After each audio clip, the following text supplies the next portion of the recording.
പ്രിയപ്പെട്ടവരെ, ഞാൻ ഔഷാദ് അപ്പോട്ടക്. കുറച്ച് ദിവസം മുന്നേ എനിക്ക് ഏറ്റവും ഇഷ്ടപ്പെട്ട എൻ്റെ പ്രിയപ്പെട്ട വിദ്യാലയമായ കരുവാരക്കുണ്ട് ഗവൺമെൻറ് ഹയർ സെക്കൻഡറി സ്കൂളിലേക്ക് മാധ്യമം ദിനപത്രത്തിൻ്റെ വെളിച്ചം പദ്ധതിയുടെ ഉദ്ഘാടനത്തിന് വേണ്ടി എനിക്കൊരു ക്ഷണം ലഭിക്കുകയുണ്ടായി.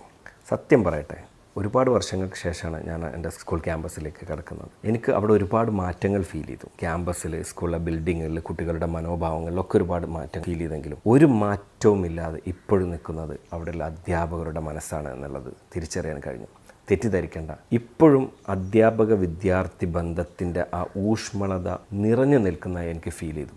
വെറുതെ അല്ല നമ്മൾ മാതാപിതാ ഗുരു ദൈവം എന്ന് പറയുന്ന ആ ലിസ്റ്റിലും നമ്മുടെ ഗുരുക്കന്മാരുടെയും പേര് വരാൻ കാരണം അവർ പഠിപ്പിച്ച ഓരോ വിദ്യാർത്ഥിയുടെയും ചെറിയ ചെറിയ നേട്ടങ്ങൾ അവരെത്രത്തോളം സന്തോഷിക്കുന്നുണ്ട് എന്ന് എനിക്ക് തിരിച്ചറിയാൻ കഴിഞ്ഞു.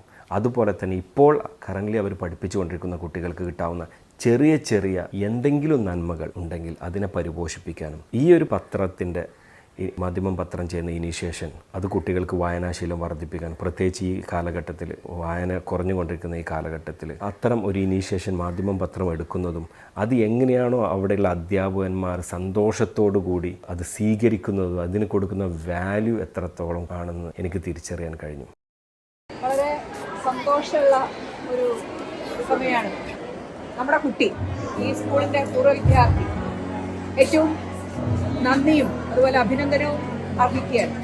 സ്വയം വലുതാവുന്നതോടൊപ്പം, സ്വയം വളരുന്നതോടൊപ്പം നാടിനെ ചേർത്ത് പിടിക്കാനും പഠിച്ച സ്കൂളിനെ മറക്കാതെ അവിടേക്ക് തന്നാലാവുന്നത് ചെയ്യാനും ഇപ്പോഴും ശ്രദ്ധിക്കുകയും മനസ്സ് കാണിക്കുകയും ഇവിടെ നേരിട്ട് വന്ന് ആ ഒരു ഉദ്യമത്തിൽ പങ്കെടുക്കാൻ ശ്രമിക്കുകയും ചെയ്ത ഞങ്ങളുടെ പൂർവ്വ വിദ്യാർത്ഥിക്ക് ഹൃദയത്തിൻ്റെ ഭാഷയിൽ നന്ദി പറയുന്നു. എല്ലാ ബന്ധങ്ങളുടെയും അർത്ഥം നഷ്ടപ്പെട്ടുകൊണ്ടിരിക്കുന്ന ഈ കാലഘട്ടത്തിൽ അധ്യാപക വിദ്യാർത്ഥി ബന്ധം വളരെ സുദൃഢമായി മുന്നോട്ട് തന്നെ പോയിക്കൊണ്ടിരിക്കുകയാണെന്ന തിരിച്ചറിവോടുകൂടി വളരെ സന്തോഷിച്ചിട്ടാണ് ഞാൻ എൻ്റെ സ്കൂൾ ക്യാമ്പസിൽ നിന്ന് മടങ്ങിപ്പോകുന്നത്.